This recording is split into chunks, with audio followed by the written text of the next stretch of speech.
నమస్తే, welcome to TV 786. మైనార్టీల సంక్షేమమే మా లక్ష్యం.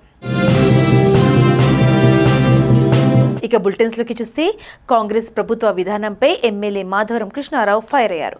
ఎమ్మెల్యే మాధవరం కృష్ణారావు కామెంట్స్ చేస్తూ కాంగ్రెస్ బీజేపీ పార్టీల ఫ్లెక్సీలని తొలగించని అధికారులు బీఆర్ఎస్ ఫ్లెక్సీలను ఎందుకు తొలగిస్తారు అని అన్నారు. తెలంగాణ రాష్ట్ర సాధన కోసం ఉద్యమం చేసిన నాయకుడు మాజీ మంత్రి హరీష్ రావు పుట్టినరోజుకి ఫ్లెక్సీలు ఏర్పాటు చేస్తే తొలగిస్తారా? కేసీఆర్ పుట్టినరోజు, ఎమ్మెల్యే కృష్ణారావు జన్మదినం, బీఆర్ఎస్ రజతోత్సవ కార్యక్రమంకి అవక్కముందే చేసుకున్న ఫ్లెక్సీలు తీస్తారా? గాంధీ భవన్ వద్ద బీజేపీ పార్టీ ఆఫీస్ వద్ద నెలల తరబడి ఉంటున్న ఫ్లెక్సీలను ఎందుకు తీసేయలేదు? బీఆర్ఎస్ భవన్ ముందు ఉన్న ఫ్లెక్సీలు ఎందుకు తొలగించారు అని బీఆర్ఎస్ పార్టీ నాయకులను, ఫ్లెక్సీలను చూస్తే కాంగ్రెస్ పార్టీకి వణుకు పుడుతుందని అన్నారు. ఫ్లెక్స్లను తొలగించే అధికారులు ఒక పార్టీకి తోలుతుగా పనిచేసే భవిష్యత్తులో ఇబ్బందులు పడతారని అన్నారు. తెలంగాణ రాష్ట్రంలో రాబోయేది టీఆర్ఎస్ పార్టీ ప్రభుత్వమేనని, అధికారులు చేసే పనులను గుర్తుపెట్టుకున్నామని, అతి ఉత్సాహం చేసే అధికారులకు వడ్డీతో సహా లెక్కలు చెల్లిస్తామని అన్నారు. కాంగ్రెస్ పార్టీ అధికారం వచ్చిన తర్వాత ఎవరినైనా బర్త్డేలు కానీ ఏమైనా ఫంక్షన్స్ అయినా, సీఎం గారి వచ్చినా, మంత్రులు వచ్చినా, అలా కాంగ్రెస్ పార్టీ ఎమ్మెల్యేలు వచ్చినా, బీజేపీకి సంబంధించిన ఎమ్మెల్యేలు, ఎంపీలు, మంత్రులు వచ్చినా బ్యానర్లు మాత్రం తీయటం లేదు. ఒక టీఆర్ఎస్ పార్టీ తెలంగాణ రాష్ట్రం తెచ్చినటువంటి గొప్ప నాయకుడు కేసీఆర్ గారు బర్త్డే నాడు బ్యానర్ కడితే 10 నిమిషాలు తీసి పడేశారు. నా బర్త్డే పెడితే 2 సంవత్సరాలు నా బర్త్డే నాడు కూడా కూకట్పల్లిలో 10 నిమిషాలు రాత్రిలో తీసేశారు. మరి ఇలా హరీష్ రావు గారి బర్త్డే ఎలా, తెలంగాణ గురించి ఎంతో పోరాడినటువంటి వ్యక్తి, గొప్ప వ్యక్తి, అటువంటి వ్యక్తిది బర్త్డే అభిమానులు బ్యానర్లు కట్టుకుంటే ఇలా మొత్తం భవన్ కాండే కానీ హైదరాబాద్ నగర్లో ఉన్నటువంటి అభిమానులు కట్టినటువంటి బ్యానర్లను మరి ఈ రకంగా తీయడం అని హైడ్రా కమిషనర్ ఆలోచన చేసుకోవాలి. మీ చేతిలో అధికారం ఉందని చెప్పి అసెంబ్లీ దగ్గర ఎన్ని ఉంటాయి మీరు ఒకసారి చూసుకోండి. కాంగ్రెస్ పార్టీ కార్యాలయం దగ్గర ఎన్ని ఉంటాయో ఒకసారి చూసుకోండి. బీజేపీ కార్యాలయం దగ్గర ఎన్ని ఉంటాయో చూసుకోండి. మీరు చోటబాయ్ బడాబాయ్ ఏమో ఉంటాయి, మా ఏమో తీయడం అనేది ప్రజాస్వామ్యం మంచిది కాదు. హైడ్రా కమిషనర్ గారు, మీరు ఒకసారి ఆలోచన చేయండి. ఇది చాలాసార్లు చెప్పి చూసామేమి, ఇది మంచిది కాదు. అందరికి ఒక న్యాయం చేయాలి తప్ప మీరు ఒక పార్టీకి ఒక న్యాయం, ఒక పార్టీకి ఒక న్యాయం చేయడం అనేది దుర్మార్గమైన విషయం. ఇలా నిజంగా అటువంటి గొప్ప నాయకుని బ్యానర్లు చింపడం అనేది ఇది తెలంగాణ రాష్ట్రాన్ని అవమానించినట్టు. అందరికి ఒక న్యాయం ఉన్నప్పుడు మాకా న్యాయం ఇవ్వాలి తప్ప మా బ్యానర్లు చూస్తే 20 పనులు తీయడం. కుక్కట్పల్లిలో కానీ హైదరాబాద్ నగరంలో కానీ ఎక్కడ కూడా వేరే వాళ్ళ సొంత మనసులో ఉంటే బ్యానర్ తీయట్లేదు. టీఆర్ఎస్ పార్టీ జెండా కనబడితే తీస్తూ ఉన్నారు.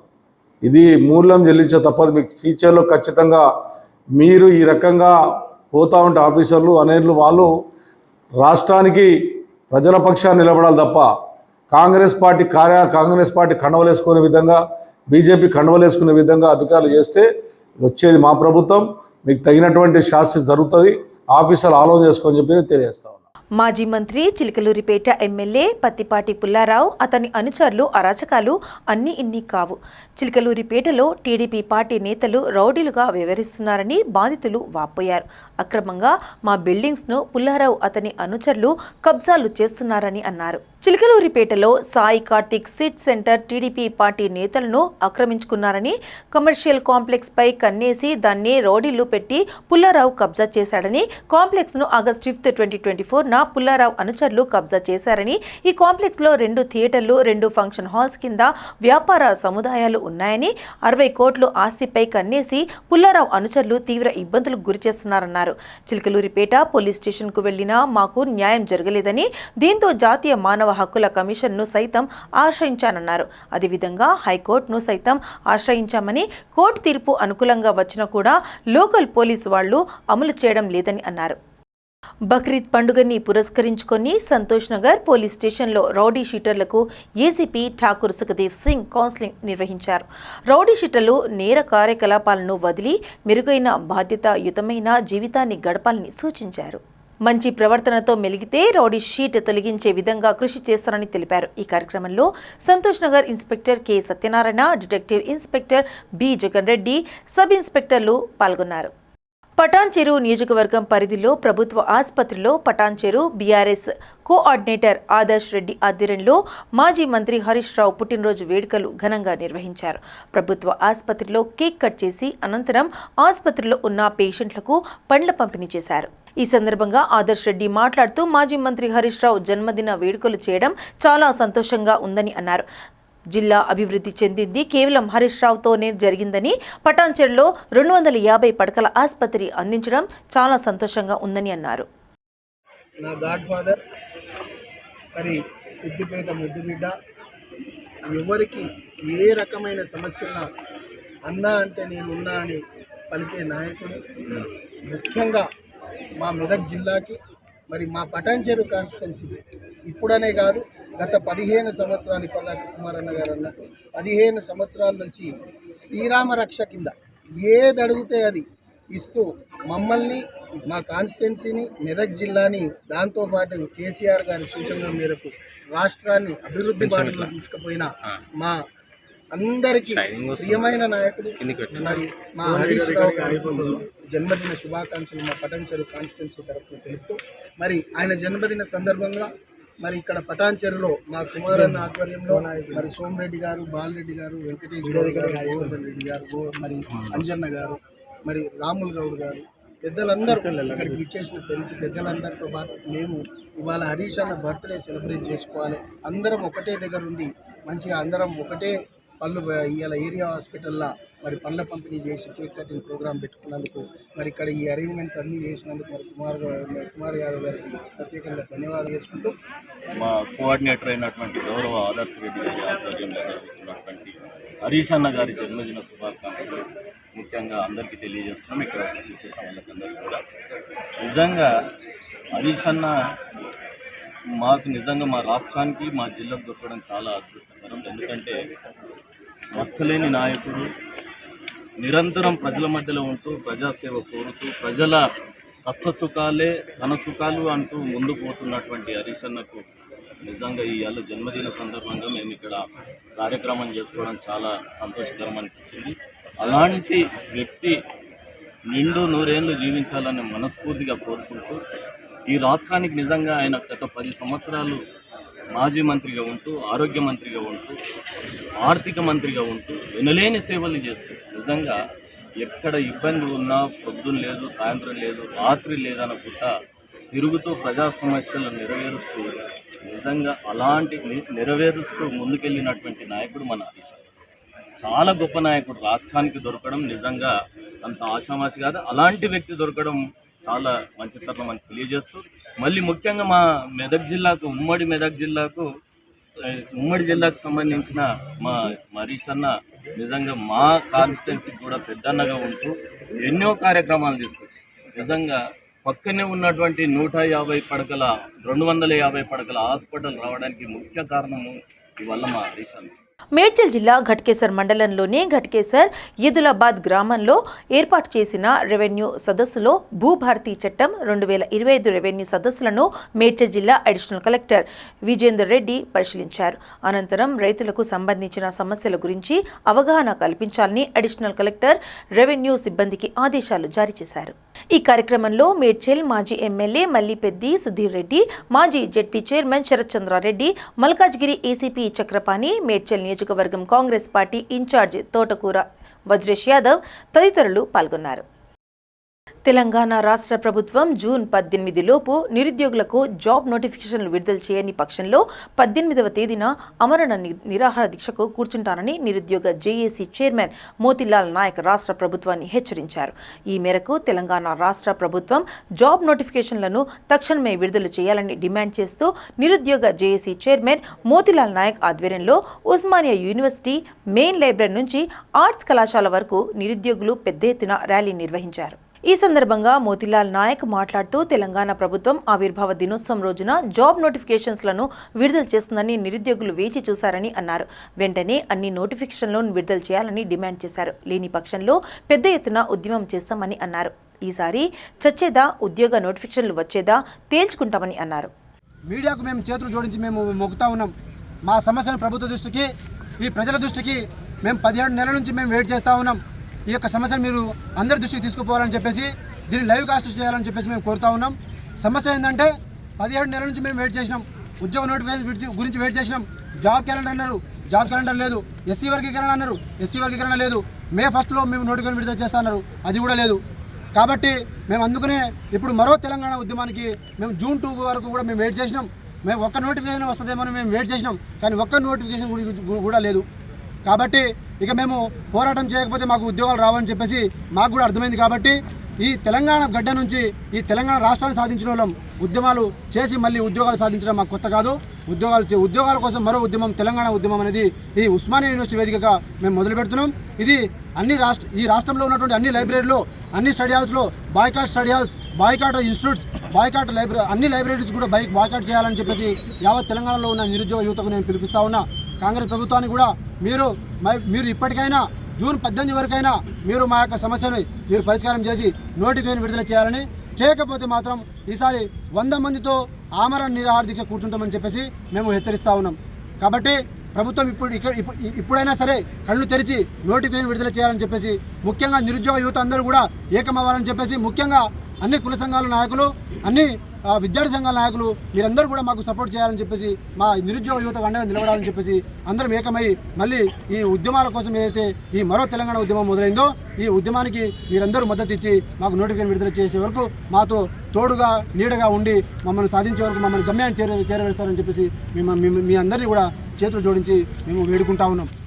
గోషామహల్ పోలీస్ గ్రౌండ్లో నూతన ఉస్మానియా ఆసుపత్రి నిర్మిస్తున్న సందర్భంగా హార్ట్స్ గ్రౌండ్ను అక్కడి నుండి చక్నావాడి దగ్గరలో నిర్మించి షెడ్కు తరలించిన హార్స్ అండ్ షెడ్ను సీసీపీ పరిశీలించారు. అనంతరం మహిళా పోలీసులకు సెల్ఫ్ డిఫెన్స్పై ట్రైనింగ్ను పరిశీలించారు. ట్రైనింగ్లో నేర్చుకున్న సెల్ఫ్ డిఫెన్స్ కిట్స్ను ట్రైనీ మహిళా పోలీసులు ప్రదర్శించారు.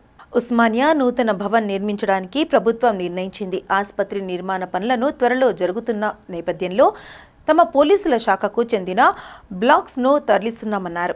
చాలా సంవత్సరాలుగా ఉన్న హార్ట్స్ గ్రౌండ్స్ను టెంపరరీగా తరలించి నేటితో తమ శాఖకు చెందిన అన్ని విభాగాలను తరలించి వైద్య శాఖకు అప్పగించామన్నారు. ఈ బందోబస్తులు వెళ్లే సమయంలో మేము గమనిస్తున్నాము, రోజువారీగా ఎన్నో ధర్నా కార్యక్రమాలు, వేరే ప్రోగ్రామ్స్ చాలా ఉంటాయి సిటీలో. ఇది రాష్ట్ర రాజధాని కనుక ప్రొటెస్ట్ ప్రోగ్రామ్స్ అన్ని కూడా హైదరాబాద్ సిటీ పోలీస్ ట్యాకిల్ చేస్తూ ఉంటుంది. చెలో సెక్రటేరియట్ అని, లేకపోతే చెలో అసెంబ్లీ టైంలో, ధర్నా చౌక్ దగ్గర, అదే కాకుండా అనేక ప్రాంతాల్లో. అయితే ముఖ్యంగా ఒకటి రెండు ఇన్సిడెంట్స్ మేము చూసాము. ముఖ్యంగా సుల్తాన్ బజార్లో మెడికల్ డిఎంహెచ్ఓ ఆఫీస్ దగ్గర జరిగిన సందర్భంలో అప్పుడు అందరం మేము మా మీటింగ్లో డిస్కస్ చేశాము. చేసిన తర్వాత మన ఒక మహిళ, ఎందుకంటే అప్పుడు ఆరోపణ ఏమొచ్చిందంటే మగ ఆఫీసర్స్ సిబ్బంది వెళ్లి ట్యాకిల్ చేశారు అనే ఆరోపణ వచ్చింది. ఎందుకంటే అక్కడ ఉన్న పరిస్థితుల్లో అక్కడ ఉమెన్ ఆఫీసర్స్, కానిస్టేబుల్స్ వాళ్ళు సరి అయిన ట్రైనింగ్ లేకపోవడంతో వాళ్ళు ట్యాకిల్ చేయలేకపోయారు. సో వీరు వెళ్లి అంతరాయం కలిగింది. దానివల్ల కొన్ని ఆరోపణలు కూడా పోలీస్ డిపార్ట్మెంట్ వచ్చాయి కనుక ఆ రోజు నిర్ణయం తీసుకోవడం జరిగింది. ఈ విధంగా మనకు స్పెషల్ ఫోర్స్ ఉండాలి, స్పెషల్లీ ట్రైన్డ్ ఉండాలి.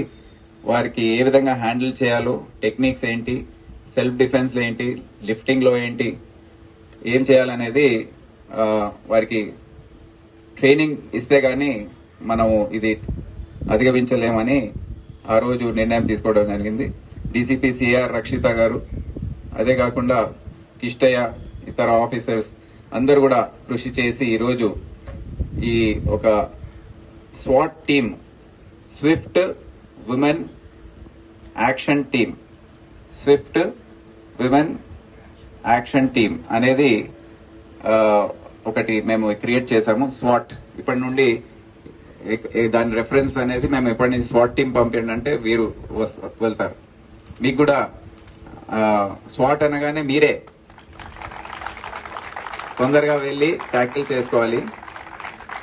ఆర్ఎస్ఐ మోనికా ఆధ్వర్యంలో మరి ఇక్కడ మన ట్రైనర్స్ అందరు కూడా ఉన్నారు. వారి పేర్లు రజనీకాంత్, నవీన్, శ్రీనివాస్,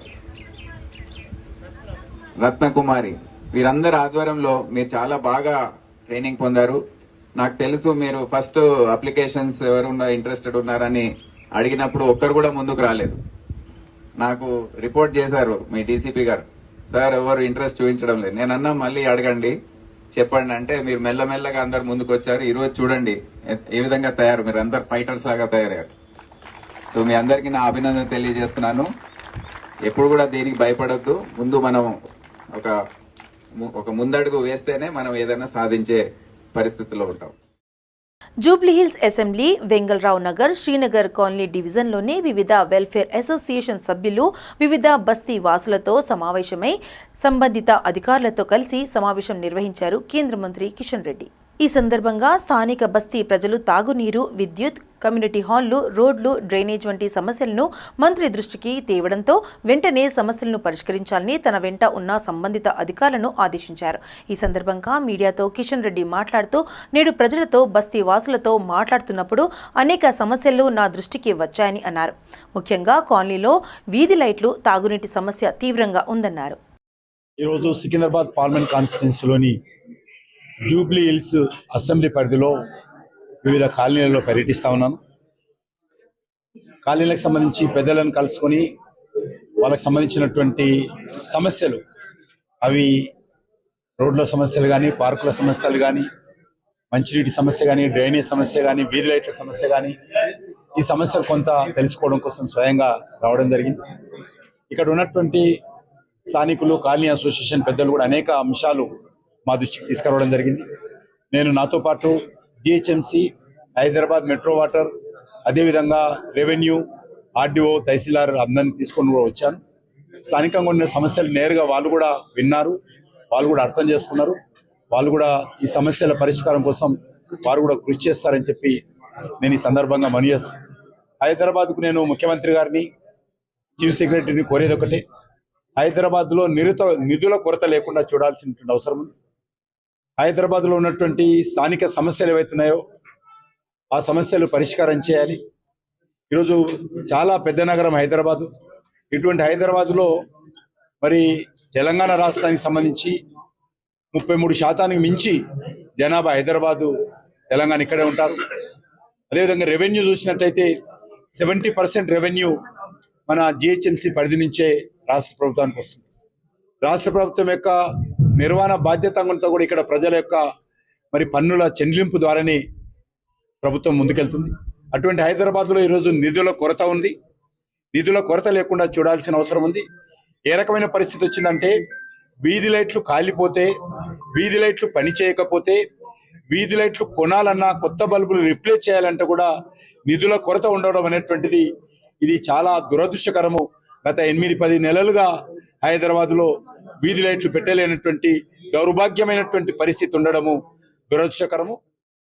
నీరుగాళ్లకు మాజీ సీఎం జగన్ పరామర్శించారని, దిగజారడని, ఓట్ల రాజకీయానికి పరాకాష్ట అని ఏపీ డిప్యూటీ స్పీకర్ రఘురామకృష్ణరాజు అన్నారు.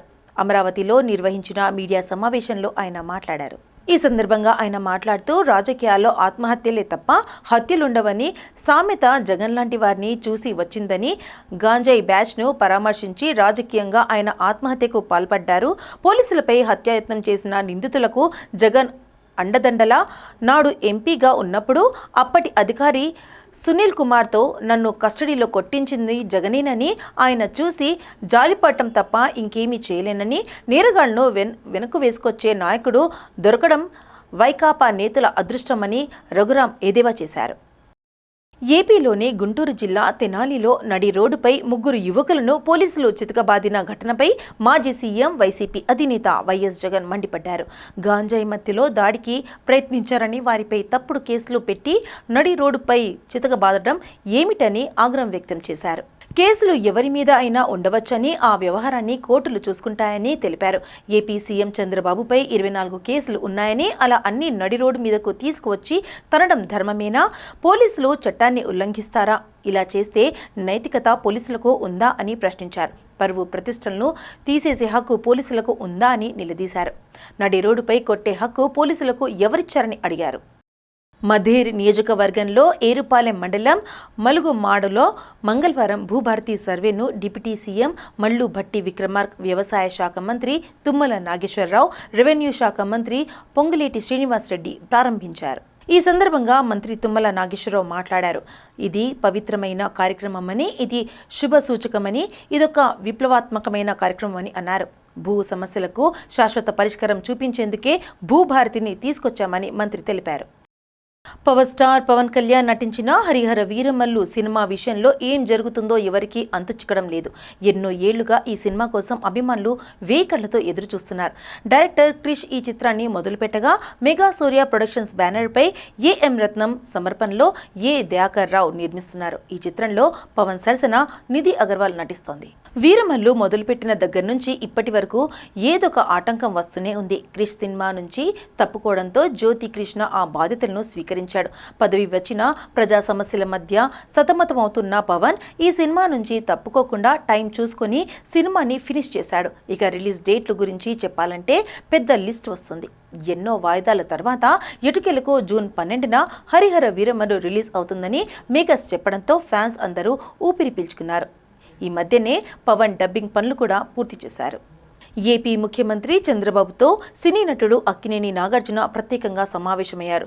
ఉండవల్లిలోని క్యాంపు కార్యాలయంలో సీఎంను నాగార్జున కలిశారు. తన కుమారుడు యువ హీరో అక్కినేని అఖిల్ వివాహానికి హాజరు కావాల్సిందిగా ముఖ్యమంత్రిని ఆయన వ్యక్తిగతంగా ఆహ్వానించారు. ఈ సందర్భంగా వివాహ ఆహ్వాన పత్రికను చంద్రబాబుకు నాగార్జున అందజేశారు.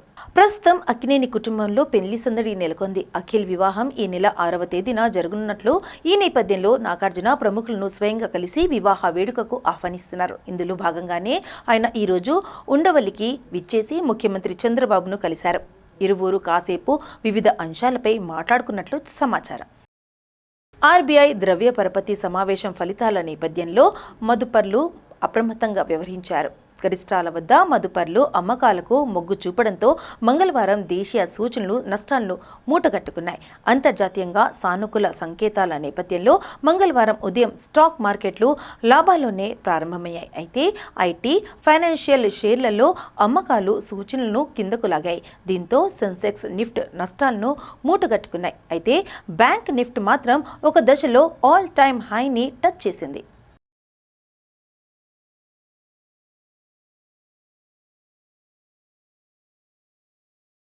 హైదరాబాద్ నగరంలో బంగారం ధరలు ఆకాశాన్నంటుకుంటున్నాయి. సరికొత్త రికార్డులను నమోదు చేస్తున్నాయి. మంగళవారం మధ్యాహ్నం 12 గంటల సమయానికి 10 గ్రాముల 24 క్యారెట్ల స్వచ్ఛమైన బంగారం ధర ఏకంగా 1,110,000కి చేరింది. ఇది బంగారం ధరల చరిత్రలోనే అత్యధికమని మార్కెట్ వర్గాలు పేర్కొంటున్నాయి. గతంలో పోలిస్తే ఇది గణనీయమైన పెరుగుదల అని నిపుణులు అంచనా వేస్తున్నారు. ఈ ఏడాది ఏప్రిల్ 22వ తేదీన 24 క్యారెట్ల 10 గ్రాముల బంగారం ధర 1,15,000 వద్ద గరిష్ట స్థాయిని తాకింది. ఇప్పుడు ఆ రికార్డును కూడా అధిగమించి పసిడి ధర కొత్త శిఖరాలకు చేరింది. అంతర్జాతీయ మార్కెట్లో బంగారం ధర పెరగడం, డాలర్తో రూపాయి మారకం విలువల్లో చోటు చేసుకుంటున్న హెచ్చుతగులు, పెరుగుతున్న ద్రవ్యోల్బణం, సరఫరా డిమాండ్ మధ్య ఉన్న వ్యత్యాసం, ప్రపంచవ్యాప్తంగా నెలకొన్న రాజకీయ అనిశ్చిత పరిస్థితులు వంటి అంశాలు బంగారు ధరలు పెరుగుదలకు ప్రధాన కారణాలుగా తెలుస్తోంది. ప్రస్తుతం పెళ్లిళ్ల సీజన్ కారణంగా బంగారం కొనుగోళ్లు పెరిగాయి. అంతేకాకుండా చాలామంది బంగారాన్ని దీర్ఘకాలిక సురక్షితమైన పెట్టుబడిగా భావించడం కూడా అధిక కొనుగోళ్లకు కారణమైంది. దేశంలో కరోనా వైరస్ మరోసారి కలకరం సృష్టించింది. యాక్టివ్ కేసుల సంఖ్య గణనీయంగా పెరగడంతో పాటు మరణాలు కూడా నమోదవుతున్నాయి. మంగళవారం నాటికి దేశవ్యాప్తంగా యాక్టివ్ కోవిడ్-19 కేసులు సంఖ్య 4,000 మార్కును దాటింది. గడిచిన 24 గంటల్లో 5 ఈ మహమ్మారికి బలయ్యారు. కేంద్ర ఆరోగ్య కుటుంబ సంక్షేమ మంత్రిత్వ శాఖ విడుదల చేసిన తాజా గణాంకాల ప్రకారం ప్రస్తుతం దేశంలో మొత్తం 4,026 యాక్టివ్ కోవిడ్ కేసులు ఉన్నాయి. దేశంలో నమోదవుతున్న కేసుల్లో కేరళ అగ్రస్థానంలో కొనసాగుతుంది. మంగళవారం ఒకే రోజు కేరళలో 171 కొత్త కేసులు వెలుగు చూడగా రాష్ట్రంలో మొత్తం యాక్టివ్ కేసుల సంఖ్య 1,416కు చేరింది. దేశ రాజధాని ఢిల్లీలోనూ కోవిడ్ కేసుల సంఖ్యలో గణనీయమైన పెరుగుదల కనిపించింది. కొత్తగా 124 మందికి వైరస్ సోకినట్లు నిర్ధారణ కావడంతో ఢిల్లీలో యాక్టివ్ కేసుల సంఖ్య 393కు పెరిగింది. మహారాష్ట్రలో తాజాగా 69 కొత్త కేసులు నమోదు కాగా అక్కడ యాక్టివ్ల కేసుల సంఖ్య 494కు చేరింది. పశ్చిమ బెంగాల్లో కొత్తగా 11 కేసులు నమోదు కాగా ఆ రాష్ట్రంలో యాక్టివ్ కేసుల సంఖ్య 372కు చేరింది. ఇవి ఈ ప్రోగ్రామ్ అప్డేట్స్. మరిన్ని అప్డేట్స్ కోసం స్టే ట్యూన్ విత్ TV 786.